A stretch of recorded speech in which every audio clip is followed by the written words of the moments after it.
M Y तारेगामी ने सबसे पहले सवाल उठाया कि जब एक मुंतखब हुकूमत मौजूद है तो अब तक एक मुस्तकिल और शफाफ मीडिया पॉलिसी क्यों नहीं बनाई गई। उनका कंसर्न कोई ख्याली बात नहीं थी। उन्होंने ये याद दिलाया कि 4 सहाफ़ी अभी भी जेल में हैं, जबकि directorate of information and public relations DIPR बेहरकत लगता है। तनवीर सादिक ने भी ये बात आगे बढ़ाई और हुकूमत से पूछा कि क्या जिन अखबारों को ऐड से महरूम रखा गया है वो एंटी नेशनल है या सिर्फ नापसंद।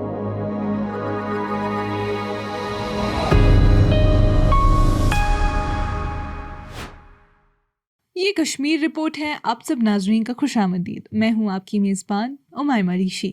नाजरीन, हाल ही में ख़त्म हुई एक हफ्ते लंबी जम्मू और कश्मीर लेजिस्लेटिव असेंबली के इजलास में एक अजीब लेकिन अहम इत्तेफाक राय देखने को मिला। ये इत्तेफाक ना तो बिजली के प्रोजेक्ट्स पर था, न सड़कों पर, बल्कि मीडिया की खामोश घुटन पर।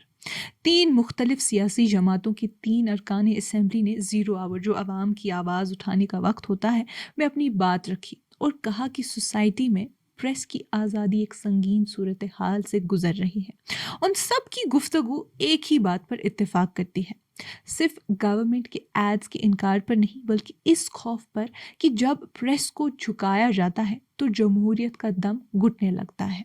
CPIM के लीडर एम वाई तारेगामी ने सबसे पहले सवाल उठाया कि जब एक मुंतखब हुकूमत मौजूद है तो अब तक एक मुस्तकिल और शफाफ मीडिया पॉलिसी क्यों नहीं बनाई गई। उन्होंने कहा कि भारत का ग्लोबल प्रेस फ्रीडम इंडेक्स में दर्जा गिरकर 166 हो गया है और जम्मू और कश्मीर की हालत इससे भी बदतर है। उनका कंसर्न कोई ख्याली बात नहीं थी। उन्होंने ये याद दिलाया कि 4 सहाफ़ी अभी भी जेल में हैं, जबकि directorate of information and public relations DIPR बेहरकत लगता है, ना आज़ाद तौर पर अमल कर रहा है।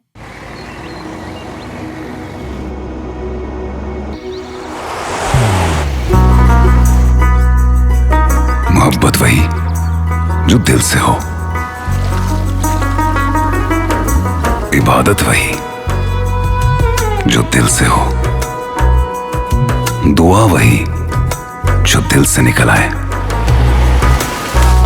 बात वही जो दिल से कही जाए, दोस्त वही पक्का जो दिल से साथ निभाए, रिश्ता वही बेजोड़ जो दिल से जोड़ा जाए। दिल से ही तो होते हैं इरादे चट्टान से, दिल से ही तो बनते हैं घर खाली मकान से। दिल से बनी हर चीज पुश्तों तक चलती है, इसलिए खैबर सीमेंट का जर्रा जर्रा दिल से बना है, ताकि आप जो कुछ भी बनाएं दिल से बनाएं। खैबर सीमेंट, दिल से बनाओ। तारेगामी का ये कहना कि बंद किए गए अखबारों को दोबारा गवर्नमेंट एड्स मिलने चाहिए सिर्फ पैसों की गुजारिश नहीं थी, बल्कि जमहूरियत की नॉर्मल हालत की बहाली की दरख्वास्त भी थी। नेशनल कॉन्फ्रेंस के MLA तनवीर सादिक ने भी ये बात आगे बढ़ाई और हुकूमत से पूछा कि क्या जिन अखबारों को एड से महरूम रखा गया है वो एंटी नेशनल है या सिर्फ नापसंद। उन्होंने कहा कि अगर ये अखबार एंटी नेशनल है तो इन्हें बंद किया जाए, अगर नहीं तो फिर ये तफरीक क्यों। उनके इन अल्फाजों ने एक सख्त सच को सामने रखा कि कैसे हुकूमत मीडिया की एडिटोरियल आज़ादी पर इकोनॉमिक दबाव डालकर कंट्रोल कर रही है।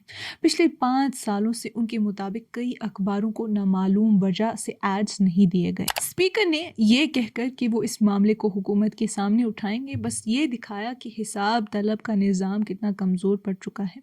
PDP के लेजिस्लेटर वहीद पर्रा ने इस बहस में एक और पहलू जोड़ा। हुकूमत पर इल्ज़ाम लगाया कि वो कुछ खास अखबारों को नवाज रही है जबकि दूसरों का गला घूंट रही है।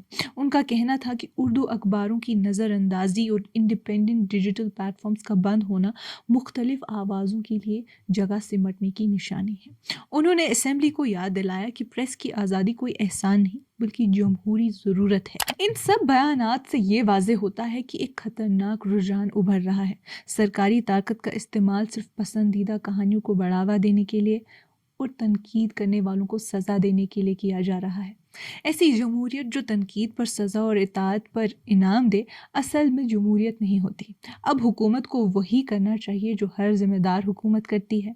इंसाफ बहाल करे, मीडिया पॉलिसी का जायज़ा ले और एड्स की तकसीम में शफाफियत लाए।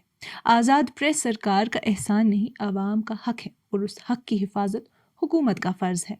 नाज़रीन, आज की इस कश्मीर रिपोर्ट में इतना ही। باقی مزید معلومات کے لیے بنے رہیے کشمیر لائف کے ساتھ.